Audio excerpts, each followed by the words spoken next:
السلام علیکم ورحمۃ اللہ وبرکاتہ نحمدہ ونصلی علی رسولہ الکریم اما بعد۔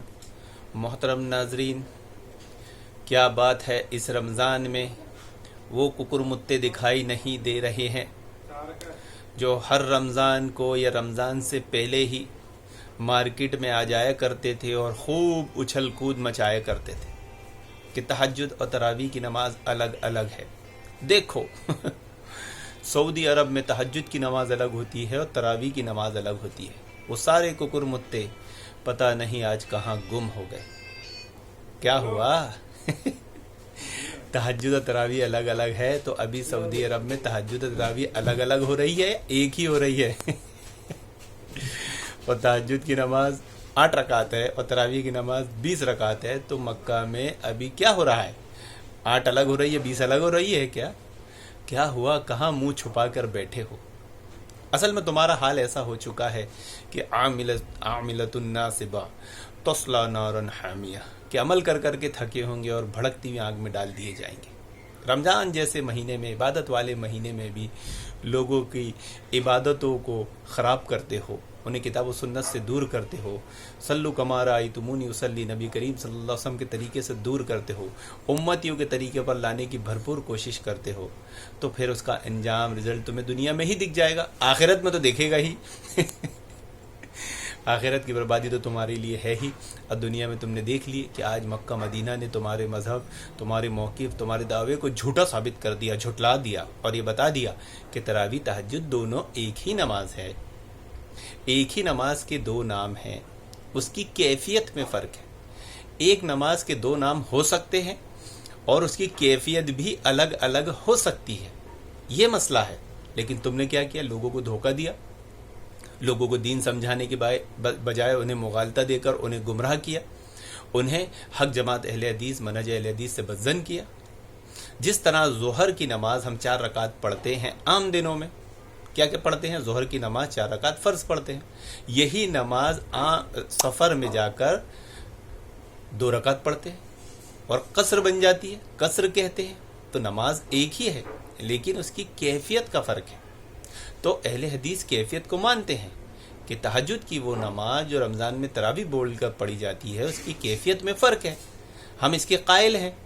اب تم اس کیفیت کو نماز کا فرق بنا کر جو لوگوں کو آج تک دھوکہ دے رہے تھے، عاملۃ ناصبہ تصلی نارا حامیہ، کہ عمل کر کر کے تھکے ہوئے تھے، اب تمہارے عمل غارت ہو گئے، برباد ہو گئے، اللہ تعالیٰ نے تمہیں دنیا میں انجام دے دیا، ابھی آخرت میں تو تم دیکھو گے ہی۔ تو ان ککرمتوں کے پیچھے چلنے والی وہ اندھی لنگڑی لولی عوام، علم سے پیدل، اصول سے پیدل بھی کہاں ہے، جو منہ چھپائے بیٹھے ہیں؟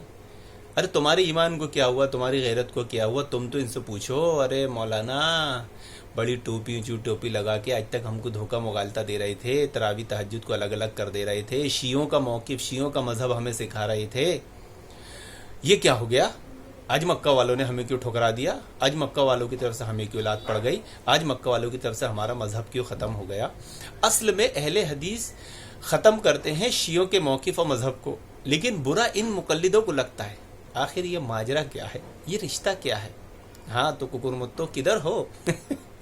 ذرا بتاؤ تو صحیح، ابھی مکہ میں کتنے رکعت تراویح چل رہی ہے اور کتنی تہجد پڑھی جائے گی؟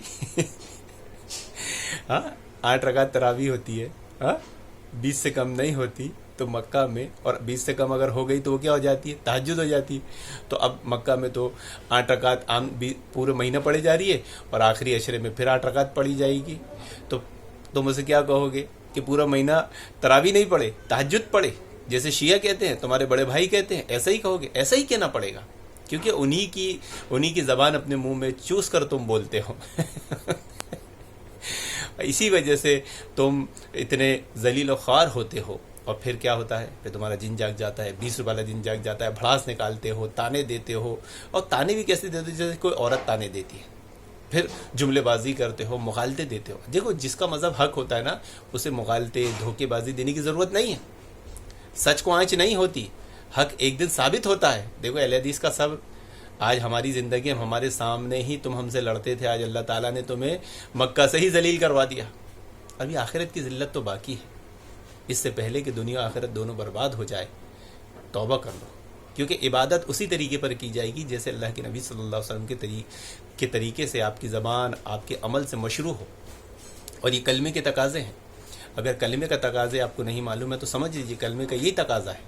آپ کلمے کے تقاضوں کو پورا کرنے والے تبھی بن سکتے ہیں جب آپ عبادت کو اسی طریقے پر کرو گے جب پیارے رسول صلی اللہ علیہ وسلم نے کیا ہے اور بتایا ہے اسی طریقے پر. اگر اس سے ہٹ کر کرو گے تو آپ کا کلمہ درست نہیں ہوگا، آپ کے کلمے کے تقاضے پورے نہیں ہوں گے.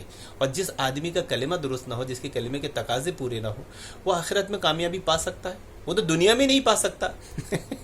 جیسے آج مکہ مدینہ والوں نے مقلد شیعوں کو ذلیل کیا، لیکن وہ تیر کدھر چلا گیا اور جوتا کدھر پڑا؟ مقلدین پہ پڑا. کہاں ہو ککر متو، ذرا باہر تو آؤ. کدھر منہ چھپا کر بیٹھے ہو؟ منہ تو دکھاؤ.